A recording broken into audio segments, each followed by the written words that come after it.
Hello everyone, welcome to కథల సవ్వడి.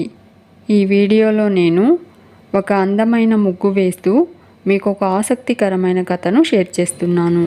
అది సిటీలోనే పేరున్న కార్పొరేట్ హాస్పిటల్. అక్కడకు డబ్బున్న వాళ్ళు మాత్రమే అడుగు పెట్టగలరు. రోజులాగే స్వప్న ఆఫీస్కు వెళ్తూ కారు హాస్పిటల్ లోపలికి పోనిస్తుంది. పార్కింగ్ దగ్గర కారు పార్క్ చేస్తుంది. నేరుగా ఐసీయూ దగ్గరికి వెళ్ళి బెడ్ మీద అచేతనంగా ఉన్న విశాల్ని చూసి తిన్నగా క్యాంటీన్కి వెళ్తుంది స్వప్న. అక్కడ కార్నర్ టేబుల్ దగ్గర కూర్చుని కాఫీ ఆర్డర్ చేసి కాఫీ తాగుతూ అందరినీ పరిశీలిస్తూ ఉంటుంది స్వప్న. క్యాంటీన్లో అందరూ తమకిష్టమైన ఐటమ్స్ ఆర్డర్ చేసుకుని తింటూ ఉంటారు.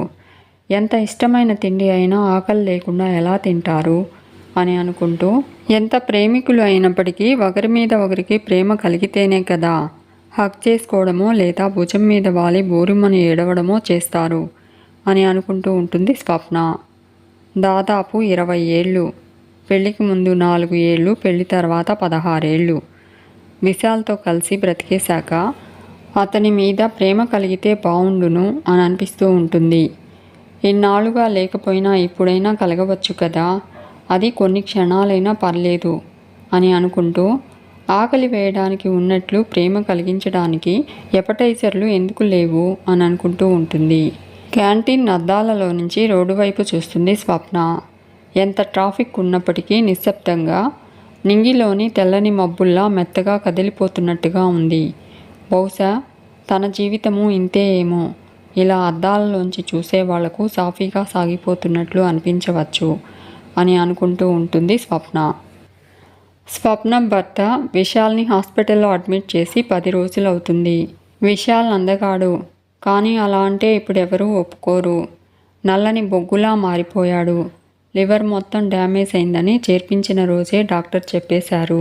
ఒక పెద్ద డాక్టర్ అయితే కాస్త కోపం ఎక్కువ జాలి చూపెడుతూ he has no liver at all అన్నారు.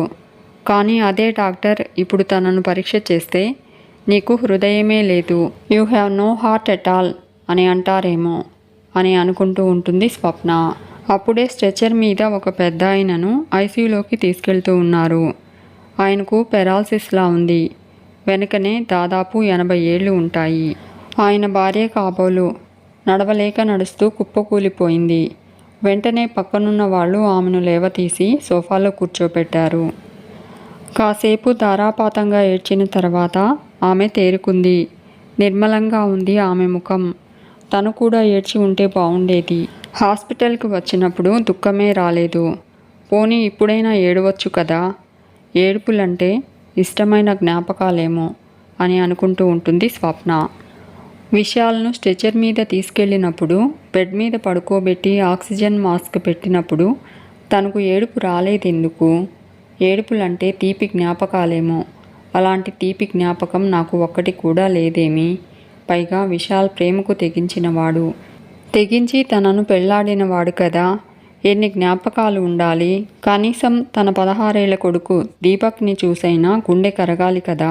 డాడీ, నీకేం కాదు daddy, you are well daddy అంటూ ఐసీయూలోనే బోరుమన్నాడు వాడు. తర్వాత కొద్దిసేపటికే వాడి కళ్ళు తేటపడ్డాయి. కానీ తను వాటర్ ఇచ్చినా తాగలేదు. వాడు తాగడని తెలిసినా తను ఇచ్చింది. అమ్మ అంటే వాడికి అంత ద్వేషం. కానీ తనకిష్టమైన ఐస్ క్రీం తెచ్చుకుని తృప్తిగా తిన్నాడు వాడు. స్వప్న ఆ ముసలావిడను చూసింది. ఈవిడ కూడా వేడివేడి కాఫీ నోటితో ఉఫ్ఫు ఉఫ్ఫు అని ఊదుకుంటూ, చల్లార్చుకుంటూ తాగుతూ దుఃఖం నుంచి సులభ వాయిదాల్లో బయటపడిపోయింది.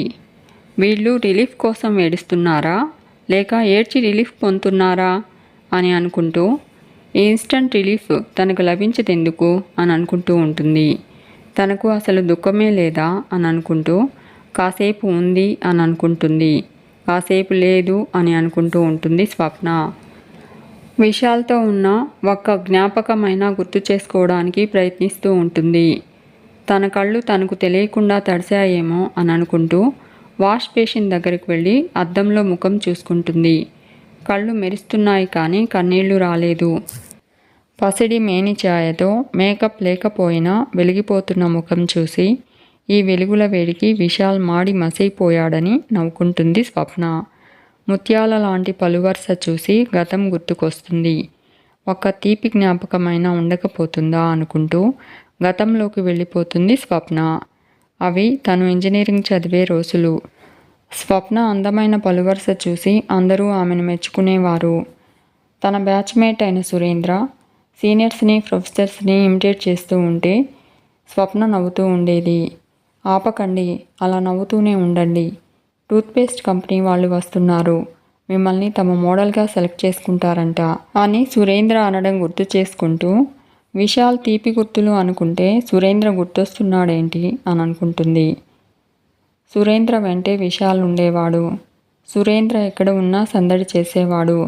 కానీ విశాల్ సైలెంట్గా ఉంటాడు.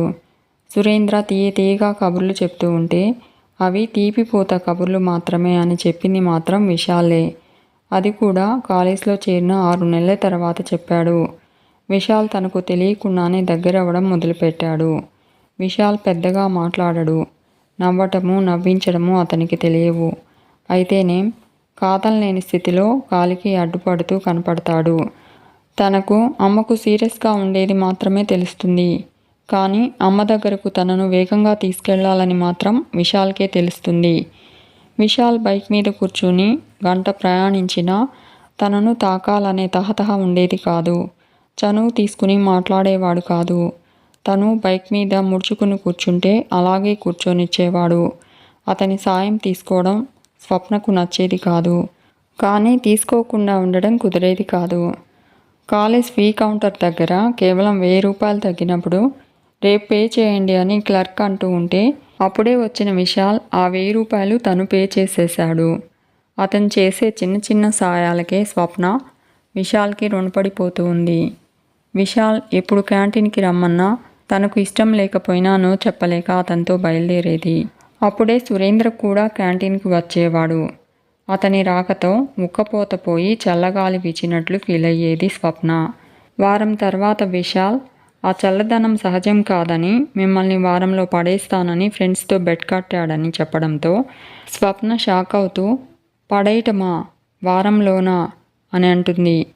మీలాంటి అమ్మాయిలకు వారం ఎక్కువ అని వాడి అభిప్రాయం అని విశాల్ అంటూ ఉంటే చాచిపెట్టి విశాల్ చెంప మీద ఒకటిస్తుంది. ఇడియట్స్, మా గురించి ఏమనుకుంటున్నారా? వాడెవడో మురిగితే నువ్వు అదే మొరగాల, పళ్ళు రాలిపోతాయి అంటూ స్వప్న కోపంతో ఊగిపోతుంది. అక్కడున్న వాళ్ళంతా తమనే చూస్తున్నా విశాల్ అక్కడే కూర్చుండిపోయాడు. స్వప్న అక్కడి నుంచి లేచి వెళ్ళిపోయింది. ఆ రోజంతా స్వప్న మనసులో లేదు. సురేంద్ర అన్న మాటలే కదా విశాల్ చెప్పాడు. ఇందులో అతని తప్పేముంది? పైగా నన్ను అలర్ట్ చేశాడు, అంతే కదా. అతన్ని కొట్టినందుకు తన మీద తనకే చికాకు వేస్తుంది. ఎప్పుడు తెల్లవారుతుందా అని ఎదురు చూసి తెల్లవారి కాలేజ్కి వెళ్ళి విశాల్ని కలిసి క్యాంటీన్కి తీసుకుని వస్తుంది. తనను క్షమించమని కన్నీళ్లతో వేడుకుంటుంది స్వప్న. విశాల్, స్వప్న, నాకు తీయగా మాట్లాడడం రాదు. సురేంద్ర లాంటి వాళ్ళు అంతే. మీ వాళ్ళంటే చులకన. అడిగావు కాబట్టి చెప్తున్నాను. నువ్వు సారీ చెప్పకు, నువ్వు నా దానివి అంటూ. చూసావా, ఇది కూడా నాకు చెప్పడం రావడం లేదు. నువ్వే నా లైఫ్ పార్ట్నర్ అని నేను ఫిక్స్ అయిపోయాను. నువ్వు కాదంటే సింగిల్గా ఉండిపోతాను అని ప్రపోజ్ చేశాడు విశాల్. అతను అంతే, నో చెప్పే అవకాశమే ఉండదు. అలా లాక్ చేశాడు. విశాల్ తనకు ప్రొటెక్షన్గా ఉండడంతో తను ఎలాంటి ఇబ్బంది లేకుండా ఇంజనీరింగ్ పూర్తి చేసింది స్వప్న. విశాల్ స్వప్నల కోర్సు పూర్తవడంతో ఫ్రెండ్స్ సమక్షంలో రిజిస్టర్ ఆఫీస్లో చట్టబద్ధంగా పెళ్లి చేసుకున్నారు. విశాల్ అంతే, ఏదైనా అనుకుంటే ఎంత రిస్క్ అయినా తీసుకుని దాన్ని సాధించి తీరతాడు అన్నారు అందరూ. విశాల్ తల్లిదండ్రులకు ఏకైక సంతానం.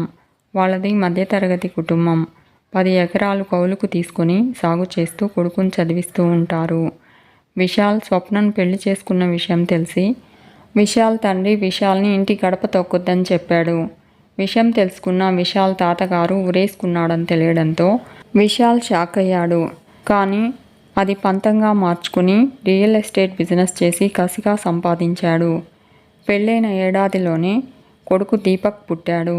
కొడుకుకి 3 ఏళ్ళు వచ్చాక స్కూల్కి పంపింది తను.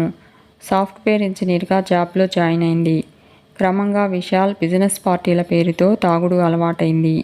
ఆ అలవాటు వ్యసనంగా మారింది. విశాల్ తల్లిదండ్రుల ఆరోగ్యం క్షీణించడంతో వాళ్ళని చూసేందుకు ఊరు వెళ్ళి వస్తూ ఉండేవాడు. అక్కడ కూడా తన కొడుకు భూములు కొనడం తండ్రికి నచ్చింది. ముందు రాత్రుళ్ళు ఇంటికి రావడం మానేసిన విశాల్ క్రమంగా స్వప్నతో మాట్లాడడమే తగ్గించాడు. స్వప్న టీ ఇచ్చినా తాగేవాడు కాదు. 3 పూటలా విస్కీతోనే ఉండేవాడు.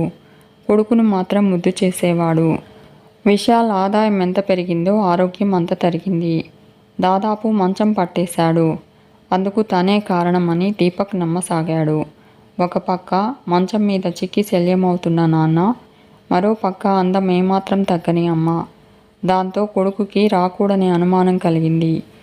తన తల్లికి వేరే ఎవరితో అయినా ఎఫ్ఐఆర్ ఉండి ఉంటుందని, అందుకే నాన్న అలా తయారయ్యారనుకుని తన చేత్తో ఏమిచ్చినా వద్దని వెళ్ళిపోయేవాడు దీపక్. ఈలోగా విశాల్ తండ్రికి సీరియస్గా ఉందని తెలిసి విశాల్ని వీల్చైర్లో కూర్చోబెట్టి కారులో ఊరికి తీసుకుని వెళ్ళడానికి సన్నద్ధమైంది స్వప్న.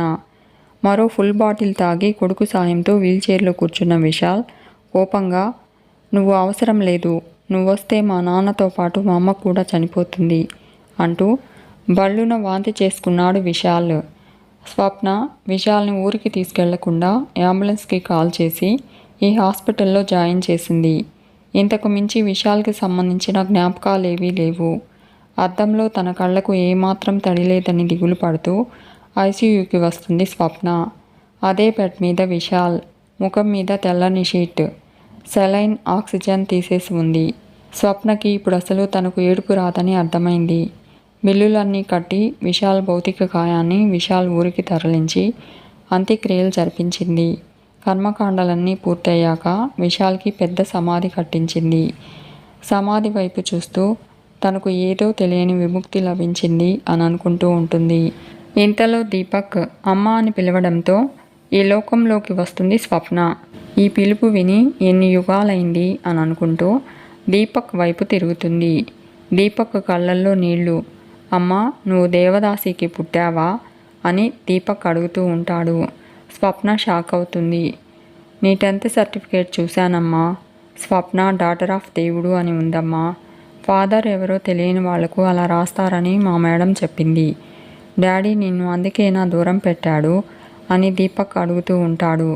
అయినా డాడీకి ఈ విషయం ముందు తెలియదా అని దీపక్ అడుగుతూ ఉంటే స్వప్న, "తెలిసే చేసుకున్నాడు.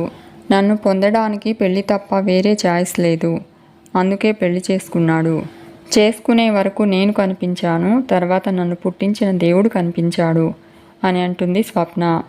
"యు మీన్ క్యాస్ట్" అంటూ దీపక్ స్వప్నను హక్ చేసుకుంటాడు. అప్పుడు మాత్రం స్వప్నకు ఏడుపు తన్నుకుంటూ వచ్చింది. దీపక్ తల్లి కన్నీళ్లు తుడుస్తూ, "బాధపడకమ్మా, నువ్వేమీ తప్పు చేయలేదు, నీకు నేనున్నానమ్మా" అంటూ స్వప్నని ఓదార్చుతూ ఉంటాడు దీపక్. మీకు ఈ వీడియో నచ్చితే లైక్ చేయండి, షేర్ చేయండి, తప్పకుండా సబ్స్క్రైబ్ చేసుకోండి. Thanks for watching.